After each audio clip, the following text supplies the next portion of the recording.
Bismillahirrahmanirrahim. Assalamualaikum warahmatullahi wabarakatuh. Selamat pagi anak-anak. Bagaimana kabarnya hari ini?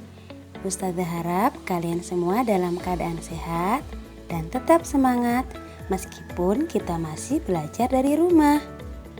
Pada video ini kita akan melanjutkan materi masih subtema 2 pembelajaran 2 dan 3. Disimak baik-baik ya sampai selesai.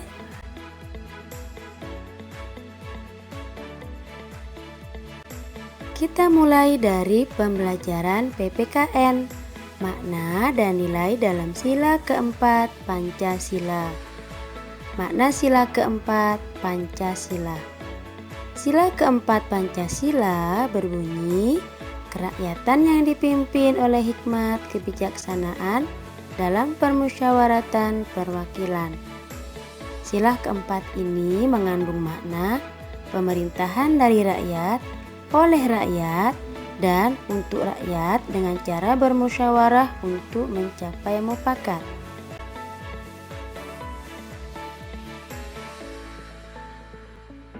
Musyawarah adalah suatu upaya bersama dengan sikap rendah hati untuk memecahkan persoalan guna mengambil keputusan bersama dalam penyelesaian masalah.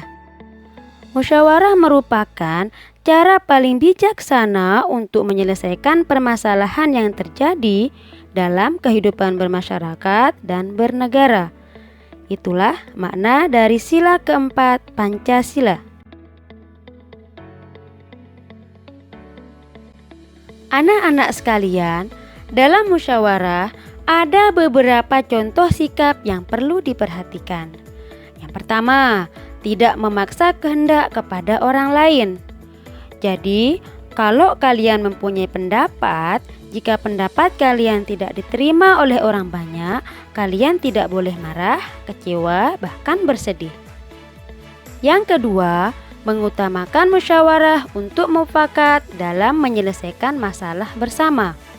Dengan jalan mufakat diharapkan keputusan bersama yang diambil mencerminkan semua pendapat.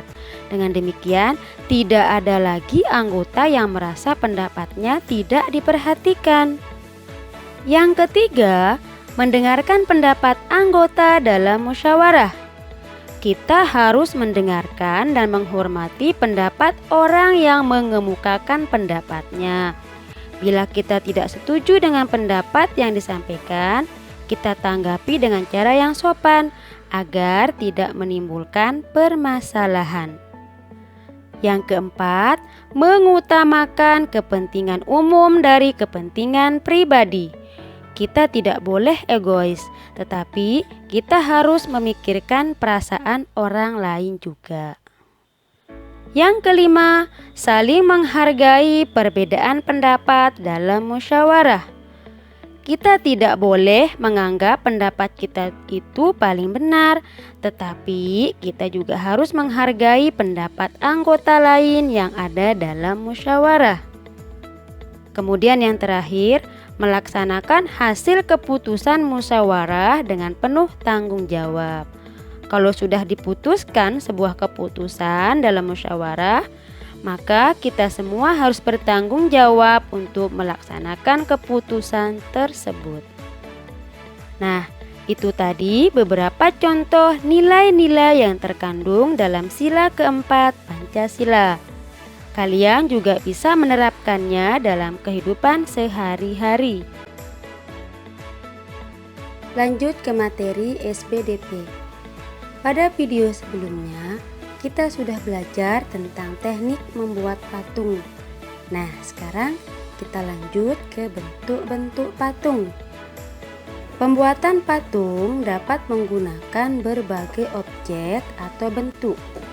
Objek atau bentuk yang biasa digunakan adalah manusia, hewan, atau benda geometris lainnya. Akan tetapi, pematung juga dapat menggunakan bentuk lain sesuai dengan imajinasinya. Dan berdasarkan objek atau bentuknya, patung dapat dibedakan menjadi dua, yaitu patung figuratif dan patung non-figuratif. Yang pertama, patung figuratif.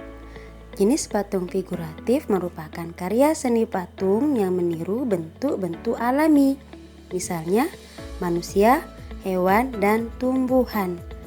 Bentuk patung figuratif dibuat secara utuh, namun demikian ada pula yang dibuat secara fragmentasi atau disederhanakan, stilasi, atau digayakan. Nah, berikut contoh-contoh patung figuratif. Selanjutnya, patung non-figuratif. Patung non-figuratif merupakan karya seni patung yang dibuat tidak meniru bentuk-bentuk alami. Bentuk non-figuratif hanya menampilkan garis-garis melintang, memanjang, lubang, lekukan, dan sebagainya. Berikut contoh-contoh patung non-figuratif. Kemudian lanjut ke pembelajaran IPA. Perkembangbiakan hewan secara vegetatif. Secara umum, kita mengenal dua jenis perkembangbiakan pada hewan.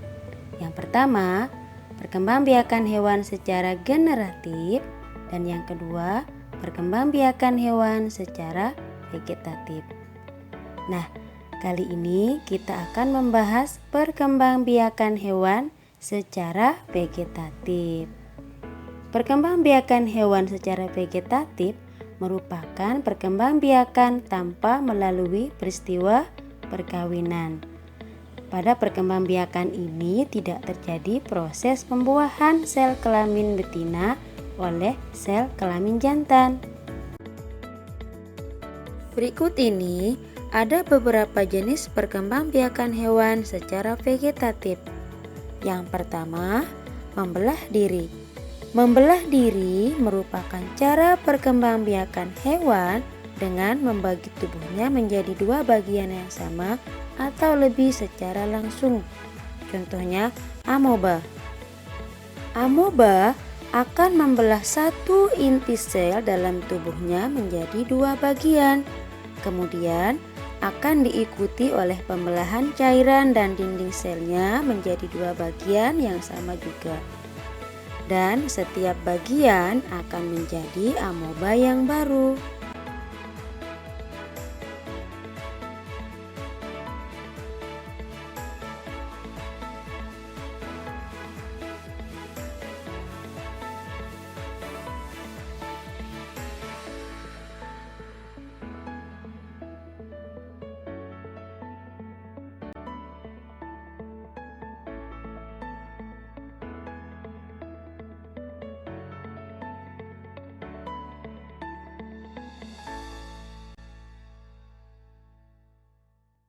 Yang kedua, tunas. Tunas merupakan cara perkembangbiakan hewan yang dilakukan dengan membentuk tonjolan tunas pada tubuh induk. Contoh hewan yang bertunas adalah hidra. Hidra dewasa akan memunculkan tunas pada tubuhnya. Setelah tunas dewasa dan bisa menangkap makanan sendiri, tunas akan terlepas dan menjadi hidra baru.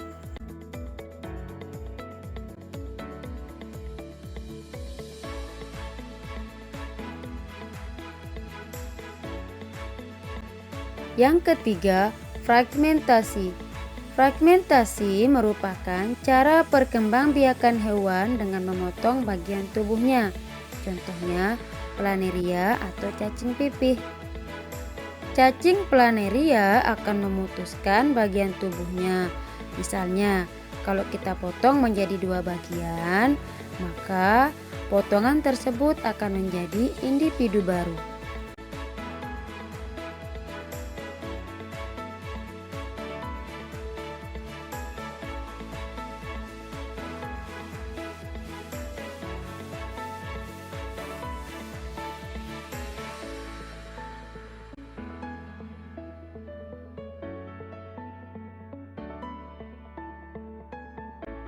Kemudian yang keempat, parthenogenesis. Parthenogenesis merupakan pertumbuhan dan perkembangan telur tanpa dibuahi sel kelamin induk jantan. Contohnya pada lebah. Pada lebah, jika sel kelamin induk betina dibuahi oleh sel induk jantan, maka akan menghasilkan telur dan menetas menjadi lebah betina. Jika sel kelamin induk betina tidak dibuahi oleh sel kelamin induk jantan, maka akan menghasilkan telur dan menetas menjadi induk jantan. Nah, itulah tadi penjelasan tentang perkembangbiakan vegetatif pada hewan.